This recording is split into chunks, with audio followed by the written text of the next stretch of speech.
अस्सलामुअलैकुम बच्चों, कैसे हैं आप लोग। उर्दू की तालीम में स्वागत है। आज हम लोग क्लास 10th दरक्षा बुक का चैप्टर नंबर 4 पढ़ेंगे, जिसका मौजू है कटी हुई शाख। कटी हुई शाख के राइटर का नाम क्या है? तो कमर जहां है। उनके बारे में जानेंगे और कटी हुई शाख का मतलब क्या होता है और राइटर की सवाने हयात, उन्होंने अपनी ज़िंदगी में कितना स्ट्रगल किया, कितनी मेहनतें की और कौन कौन सी डिग्री हासिल की, इसके बारे में हम लोग चर्चा करेंगे। आइए उससे पहले हम लोग इससे पहले वाला जो चैप्टर था जिसका नाम था फरार, उसके बारे में 2 मिनट में रिवीजन कर लेते हैं ताकि हमें जो भी भूले हुए हैं वो याद हो जाए। सबसे पहले जानेंगे कि फरार का मतलब क्या होता है। तो फरार का मतलब होता है एक जगह से दूसरी जगह भाग जाना, मुंतकिल हो जाना। फरार के राइटर कौन है? तो सैयद मोहम्मद मोहसिन है। फरार में मेन कैरेक्टर कौन है? तो महमूद नाम का एक लड़का है, वो है। महमूद किस लड़की से शादी करने का ख्वाहिशमंद रहता है? जब वो डिप्टी कलेक्टर हो जाता है तब। तो उसकी वाइफ का नाम रहता है जुबैदा।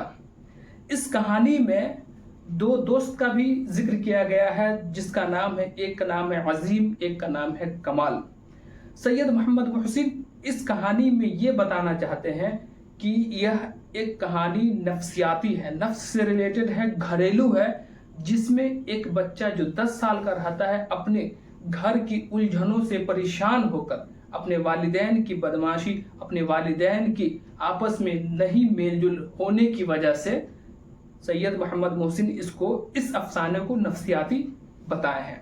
और सैयद मोहम्मद मोहसिन किस चीज़ के, कौन से मौजू के खास करके वो प्रोफेसर थे? तो वो नफ्सियात के थे। और अफसाना निगारी में सबसे मशहूर किताब है सैयद मोहम्मद मोहसिन की, तो अनोखी मुस्कुराहट है। उनकी पैदाइश कब हुई? तो 1910 ईस्वी में हुई। कहाँ हुई? तो अजीमाबाद पटना में हुई। सैयद मोहम्मद मोहसिन के उनकी किताबों में ज़ख्म के फूल है, नफ्सियाती ज़वाए है, नफ्सियाती मज़ामीन है, ये सब आपको बताएं। आज का रिवीजन हो गया और बाकी इसका फुल एक्सप्लेन आपको नेक्स्ट, इससे पहले वाला वीडियो में बता दिए हुए हैं और उसका VVI क्वेश्चन आंसर वो भी बता दिए हैं। आप लोग जाएं चैनल पर और प्ले लिस्ट के जरिए जो है आप उस पर उसको देख सकते हैं। क्लास 10th का ऑल चैप्टर के सेक्शन में आपको फरार मिल जाएगा। उसका VVI क्वेश्चन जो है वो आपको class 10th Urdu VVI question objective और सब्जेक्टिव वो भी दिया हुआ है, आप उसमें जाकर देख सकते हैं। आज हम लोग पढ़ेंगे कटी हुई शाख। कटी हुई शाख के राइटर कौन है? तो कटी हुई शाख के राइटर है कमर जहां। कमर जहां के बारे में जानेंगे उससे पहले हम लोग जानते हैं कटी हुई शाख का मतलब क्या होता है। तो कटी हुई शाख अगर माने के एतबार से देखें, कटी हुई शाख का मतलब, शाख मतलब पेड़ होता है, दरख्त होता है, और कटी हुई शाख मतलब दरख्त से अगर कोई टहनी, कोई डाली टूट जाती है, उसके बारे में बताया जा रहा है।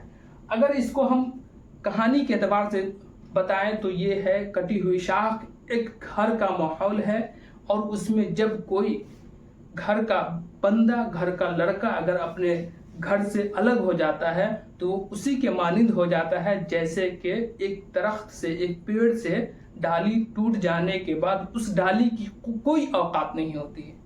फॉर एग्जाम्पल ये समझ लीजिए कि आप मार्केट वगैरह में जाते होंगे, अंगूर वगैरह का गुच्छा खरीदते होंगे, तो वो अगर अंगूर अपने गुच्छे के साथ रहता है तो उसकी कीमत ज़्यादा रहती है। अगर वो फिर टूट जाता है तो वो उसकी कीमत में आधा इजाफा हो जाता है। तो उसी तरीके से ये मिसाल दी हुई है कमर जहां कि अगर कोई दरख्त से अलग हो जाता है तो वो ऐसा ही हो जाता है जैसे कि उसकी कोई औकात, कोई ये नहीं है। कमर जहां इस कहानी में ये बताना चाहती हैं कि एक बंदा है जो कमाने के लिए एजुकेशन, हायर एजुकेशन हासिल करने के बाद भी अपने मुल्क में उसे जॉब, नौकरी वगैरह नहीं मिलती है, तो वो गैर ममालिक, दूसरे ममालिक में चला जाता है और वहाँ वो कमाता है। कमाने में तो खूब अच्छी खासी कमाता है, बहुत सारा दौलत कमाता है, बंगला वगैरह, दुनिया की सारी आशाइशें उसके पास रहती है, लेकिन फिर भी उसे सुकून नहीं मिलता है। सुकून जो दिल का सुकून होता है, जो गार्जियन के साथ, पेरेंट्स के साथ हम लोग रहते हैं, वो सुकून उसे नहीं मिलता है, इसलिए कि बाहर के दौर में बाहर के लोग काम की मशीन की तरह करते हैं। जिस तरीके से अगर कोई काम हो तो लोग अपने से मतलब रखते हैं, वहां बाजू में आपके क्या हो रहा है नहीं हो रहा है किसी से कोई मतलब नहीं रहता है। और लोग जिस तरीके से मशीन काम करता है 24 घंटा, उसी तरीके से लोग काम करते हैं। सुबह गए काम किए, फिर शाम में आए का ईमानदार रहता है, वो फिर आराम करता है, फिर सुबह होकर उसी तरीके से मशीन की तरह काम करने लगता है। तो इस कहानी में कटी हुई शाख में यही बताते हैं कि एक आदमी रहता है जो अपने मुल्क में बहुत पढ़ाई करता है, उसके बाद जॉब की तलाश करता है, लेकिन उसे कोई जॉब नहीं मिलती है। तो उसका एक दोस्त जो अलग ममालिक में, दूसरे मुल्क में, फॉर एग्जांपल जैसे कि सऊदी अरब या अमेरिका, लंदन वगैरह, वो वहाँ रहता था। तो इससे बात होती है और उससे बात होने के बाद वो बोलता है कि तुम यहाँ क्यों पढ़े हो, तुम इतने अच्छे आला तालीम हासिल करने के बाद, अच्छा एजुकेशन हासिल किए हो, उसके बाद भी तुम यहाँ हो, ऐसा करो कि मैं तुम्हें वीज़ा वगैरह दिलवा कर तुम्हें बुला लेता हूँ। उसके दोस्त उसे बुला लेते हैं, बेचारा बहुत खुश होता है और वहाँ जाकर खूब मेहनत और पैसा वगैरह कमाता है। लेकिन पैसा हो जाता है, सारी आशाइशें हो जाती है, सारी फैसिलिटीज़ होती है, लेकिन उसके बाद भी वो खुश नहीं रहता है, इसलिए कि वो प्यार, वो मोहब्बत जो अपने घर में मिलता है वो नहीं मिल पाता है। कटी हुई शाख का मतलब यही है। उसका एक दोस्त रहता है उस कहानी में जिसका नाम रहता है असद। वो अपने दोस्त से बोलता है कि अच्छा ये बताओ कि इस मुल्क में लोग एक दूसरे से मोहब्बत, एक दूसरे से की इज्जत क्यों नहीं करते हैं, लोग मशीन की तरह क्यों काम करते हैं। तो असद उसे बोलता है कि यह दुनिया का रिवाज है कि अगर तुम काम नहीं करोगे तो तुम्हें दुनिया नहीं पूछती है। फॉर एग्जाम्पल दुनियावी एतबार से आप समझते हैं, अगर हम खुद अपने पेरेंट्स वगैरह या फिर अपने घरेलू माहौल के एतबार से जाने, तो आप अगर एजुकेशन के बाद आप नहीं कमाते हैं तो आपके पेरेंट्स आपको यही बोलेंगे कि बच्चा तुम्हारी जो पढ़ाने की हद थी वो मुकम्मल हो गई, अब तुम्हें कमानी चाहिए और तुम्हें रोजगार तलाश करनी चाहिए। जब बच्चा उसी रोजगार को तलाश करता है तो अपने वालिदैन, अपने गार्जियन से ऐसे अलग हो जाता है कि जैसे कि कटी हुई शाख एक पेड़ से, एक टहनी जब अलग हो जाती है तो उसी कोई औकात नहीं होती है, उसी तरीके से जब एक गार्जियन से अब उसकी औलाद या उसका बच्चा अलग हो जाता है तो उस बच्चे की कोई औकात नहीं रहती। इसलिए बड़े बुजुर्ग नसीहत करते हैं कि कभी भी अपने पेरेंट्स से अलग न हो, उन्हें हमेशा साथ रखें। वही चीज बता रहे हैं इस कहानी में कि कटी हुई शाख एक अफसाना है। उस अफसाना में ये कमर जहां बताती है कि जो दौर चल रहा है, जो जमाना भी चल रहा है कि लोग पैसा कमाने में इतना मगन हो जाते हैं कि लोग अपने रिश्तेदार, ख्वाहिश अकारिब उसको भी भूल जाते हैं और वो सुकून, पैसा तो कमा लेते हैं लेकिन वो दिल का सुकून, वो राहत नहीं मिल पाती है। ये कहानी की तफसील हो गई।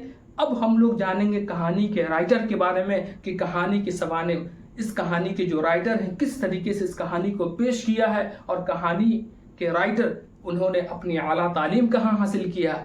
इसलिए कि आपके कहानी से ज़्यादा क्वेश्चन नहीं पूछता है, अगर क्वेश्चन पूछेगा भी तो ये बोल देगा कि कटी हुई शाख के राइटर का नाम क्या है। तो कटी हुई शाख के राइटर का नाम है कमर जहां। कटी हुई शाख में एक लड़के का जिक्र है तो उसका नाम क्या है, तो उसका नाम है असद।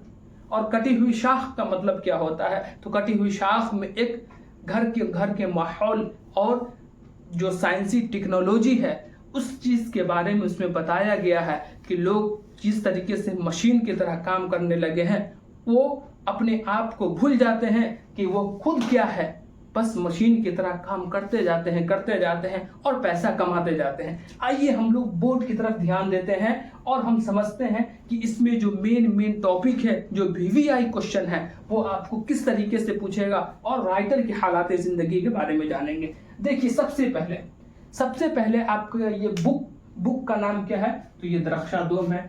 चैप्टर नंबर कौन सा है, तो चैप्टर नंबर आपका 4 है। आपका मौजू क्या है, आपके चैप्टर का नाम क्या है, तो ये है कटी हुई शाख। शाख मतलब दरख्त होता है, कटी हुई मतलब दरख्त से जो डाली कट जाती है उसी को हम लोग खाते हैं, माने के एतबार से कटी हुई शाख। ये क्या है, तो ये आपको अफसाना है। ठीक है, आगे हम लोग देखते हैं मुसन्निफ मतलब राइटर। तो इसके राइटर का नाम क्या है, इसके राइटर का नाम है कमर जहां। ये इनके वालिद साहब का नाम क्या है? तो इनके वालिद साहब का नाम है सैयद अताउल हक। कमर जहां के वालिद साहब का नाम है सैयद अताउल हक। इनकी पैदाइश कब हुई?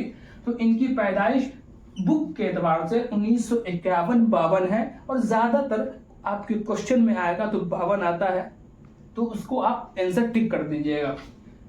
1951 या 52 में हुई। कहाँ हुई? तो समस्तीपुर जिला में। समस्तीपुर जिला के एक गांव है जिसका नाम है मर्दुम खेज गांव बुजुर्गद्वार। बुजुर्गद्वार एक गांव का नाम है, जहां वो अमर जहां पैदा हुई। वो गांव कौन से जिला में पड़ता है? तो समस्तीपुर जिला में पड़ता है। तालीम एजुकेशन के मामले में वो एजुकेशन कहां तक हासिल किए और क्या क्या चीज किए, ये देखिए। एजुकेशन में वो इब्तदाई तालीम वो गांव ही से किए और गांव के कॉलेज वगैरह से किए, और उसके बाद आला तालीम हासिल करने के लिए वो समस्तीपुर से पटना आ गई, और फिर वो उर्दू से एमए वगैरह की। देखिए, इब्तदाई तालीम वो गांव से ही की, उसके बाद वो पटना यूनिवर्सिटी से एमए की, पटना यूनिवर्सिटी से एमए और पीएचडी की। एमए और पीएचडी की कौन से सब्जेक्ट में की? तो उर्दू में की थी। ठीक है। उस तालिबे इल्मी के दौरान, मतलब जब वो एजुकेशन हासिल कर रही थी, पढ़ रही थी, तो उसी दौरान 1966 ईस्वी में वो एक अफसाना लिखी थी जिसका नाम था जुनूने वफा। जुनूने वफा उनका पहला अफसाना है, जो कहां से छपा था? तो पटना से छपा था। कौन से महानामा से छपा था? तो महानामा सुबह 9। इसमें आपको दर्ज है। देखिए, अफसाना का नाम, पहला अफसाना जो सबसे अपनी लाइफ का सबसे पहला अफसाना उनका था, जिसका नाम था जुनूने वफा। आपके क्वेश्चन में पूछ देता है कि जुनूने वफा के राइटर का नाम क्या है, जुनूने वफा किसने लिखा? तो कमर जहां ने लिखा। कब लिखी गई थी? तो ये 1966 ईस्वी में लिखी गई थी। और इसके राइटर, ये कौन से महानामा से निकला? महानामा जानते होंगे आप लोग, जो एक महीने में निकलता है, एक रसाला निकलता है, जिसको हम लोग अंग्रेजी में मैगजीन वगैरह भी कह सकते हैं। जिस तरीके से रोजाना अखबार निकलता है, तो उसी का कुल निचोड़ रहता है एक महीने का अंदर, और उसी में एक मौजूद है, एक जो अफसाना था जिसका नाम था जुनूने वफा। महानामा का नाम क्या है? महानामा सुबह 9। कहां से छपा था? तो पटना से। आपको इससे यहां से ऊपर अगर क्वेश्चन पूछेगा तो ये पूछ देगा कि कटी हुई शाख के राइटर का नाम क्या है? तो कमर जहां है। इनकी पैदाइश कब हुई? तो 1951 से 52 ईस्वी में, ज्यादातर 1952 रहता है। ऑप्शन में आप टिक लगा दीजिएगा। कहां हुई? तो जिला समस्तीपुर में हुई। कौन से गांव में हुई? तो मर्दुम खेज बुजुर्गद्वार में हुई। उनके वालिद साहब का नाम क्या था? तो अताउल हक था। फिर आगे देखिए, इब्तदाई कैरियर, इब्तदाई तालीम गांव से ही की, और आगे चलकर पटना चली गई। वहां से एमए और पीएचडी पटना यूनिवर्सिटी से की। कौन से सब्जेक्ट में? तो उर्दू सब्जेक्ट में। जब वो पढ़ रही थी, उसी दौरान 1966 ईस्वी में वो एक अफसाना लिखी जिसका नाम था जुनूने वफा। जुनूने वफा जो कहां से छपा था? तो पटना ही से छपा था, जिसका नाम, वो पटना से एक महानामा निकलता था जिसका नाम था सुबह 9। महानामा सुबह 9 में एक चैप्टर था जिसका नाम था जुनूने वफा, जिसके राइटर थे कमर जहां। तदरीसी कैरियर, तदरीसी मतलब टीचिंग लाइन में, कब से वो कहां से पढ़ाना शुरू की? तो संदरूती महिला कॉलेज से वो पढ़ाना शुरू की थी। देखिए, तदरीसी मतलब टीचिंग लाइन में वो कहां से स्टार्ट किया? तो संदरूती महिला कॉलेज भागलपुर में पड़ता है। वहां से वो संदरूती महिला कॉलेज से वो महिला कॉलेज भागलपुर से शोबा उर्दू, शोबा मतलब डिपार्टमेंट, उर्दू के डिपार्टमेंट में वो पढ़ाना शुरू की। उसके बाद वो तरक्की करते करते तरक्की की, तो आगे चलकर वो डिपार्टमेंट उर्दू का जो था वो उसके सदर बन गए, प्रिंसिपल बन गए। देखिए, शोबा उर्दू संदरूती महिला कॉलेज से पढ़ाना शुरू की थी, भागलपुर में पढ़ता है, शोबा उर्दू में थी। फिर तरक्की करके वो सदर शोबा उर्दू भागलपुर यूनिवर्सिटी में चली गई, और वहां से वो फिर सुबकदोश हो गई। इनकी किताबों में सबसे मशहूर किताब कौन सी है? तो उनकी किताबों में मशहूर किताब ये है, एक 3 अफसानवी मजमूआ है जिसका नाम सबसे पहले है चारागर, जो 1983 ईस्वी में छपी थी। दूसरा क्या है? तो अजनबी चेहरे है, जो 1991 ईस्वी में छपा था। तीसरा क्या है? तो वो यादे नगर है, जो ज़ेर इशाअत मतलब छपने वाली थी। कमर जहां की पैदाइश आपको बता दें 1952 और 1951 ईस्वी के बीच में हुई थी। जब ये किताब छपी थी उस समय कमर जहां जिंदा थी, इस वजह से इन किताबों के बारे में और इनके हालात ज़िंदगी के बारे में ये नहीं बताया गया है कि वो इंतकाल हो गए, इसलिए वो बताया गया है कि वो अभी तक जिंदा है। बाकी आगे देखिए इनकी किताबों में एक है चारागर जो 1983 ईस्वी में हुई, एक अजनबी चेहरे जो 1991 ईस्वी में हुई। उसके बाद भी कमर जहां अफसाना निगारी के अलावा वो मजमून वगैरह तनकीद वगैरह भी लिखी थी, जिसका नाम क्या है देखिए।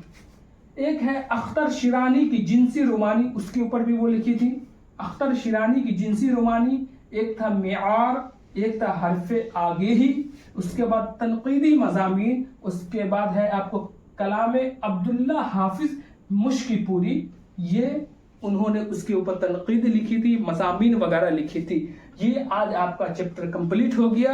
1 मिनट में हम लोग रिवाइज करते हैं, उसके बाद फिर हम लोग खत्म करेंगे। सबसे पहले आपको कहानी, आपकी कहानी का नाम क्या है तो कटी हुई शाख के राइटर का नाम क्या है तो कमर जहां है। कमर जहां की पैदाइश कब हुई तो 1952 या 51 ईस्वी में हुई। कहां हुई तो समस्तीपुर जिला। कौन से गांव में हुई तो मरदुम खेज बुजुर्ग दवार में हुई। उनके वालिद का नाम क्या था तो सैयद अताउल हक था।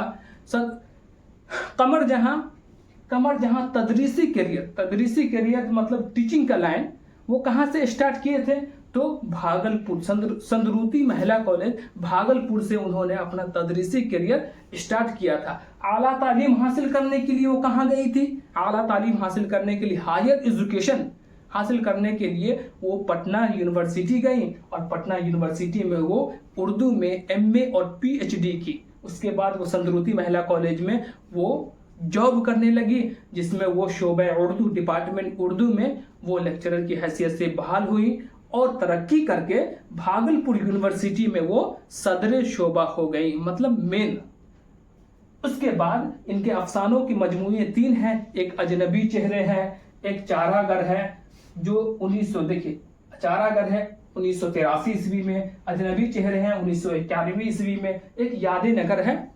उसके बाद इन्होंने बहुत सारे तनकीद वगैरह भी लिखे और ये भी बताया गया है किताबों में कि कलमी सफरा अभी तक जारी है, मतलब वो और भी किताबें लिखी हैं लेकिन इस किताब में उतना दर्ज नहीं है। आज के लिए बस इतना ही है, ये फुल एक्सप्लेन है। अगर आपको इसमें किसी टाइप की कोई दिक्कत या परेशानी हो तो आप मुझे कांटेक्ट कर सकते हैं, व्हाट्सएप वगैरह से आप पूछ सकते हैं आपको जो भी दिक्कत या जो भी परेशानी होगी। और जो बच्चे नहीं जुड़े हुए हैं अभी तक, उस जो क्लास 10th और 12th में है, उससे कहें वो जुड़ जाए और अपने तालीम में ज़्यादा से ज़्यादा इजाफा करें। आज के लिए हम इतना ही, बस इसके बाद हम लोग, ये तो फुल एक्सप्लेन हो गया, फिर इसके बाद हम लोग जो है इसका जो VVI क्वेश्चन है जो आपके एग्जाम में 2023 में जो पूछा गया है, उसके बाद जो प्रीवियस ईयर क्वेश्चन है 2016-17 में जो पूछेगा, उस चीज़ के बारे में बताएंगे। देखिए आप समझते हैं जो भी स्मार्ट स्टूडेंट होता है वो हमेशा स्मार्ट स्टडी करता है, जो मेन चीज़ें होती हैं उस चीज़ के बारे में बताता है, उस चीज़ के बारे में खोजता है, तलाश करता है और उसको पढ़ता है। देखिए पूरी किताब चाटना, पूरी किताब याद करना ये मायने नहीं रखता है अगर आप अच्छा नंबर नहीं लिया। अगर पूरी किताब याद कर लें और आपको समझ में ही नहीं आएगा कि क्वेश्चन कहाँ से पूछेगा तो कोई माने मतलब नहीं रहता है। इसलिए हमें एक स्टूडेंट को चाहिए कि वो स्मार्ट स्टडी करे और एजुकेशन में अच्छा नॉलेज हासिल करने के लिए वही चीज पर है जो जिस चीज का डिमांड है, जो क्वेश्चन में पूछा जाता है।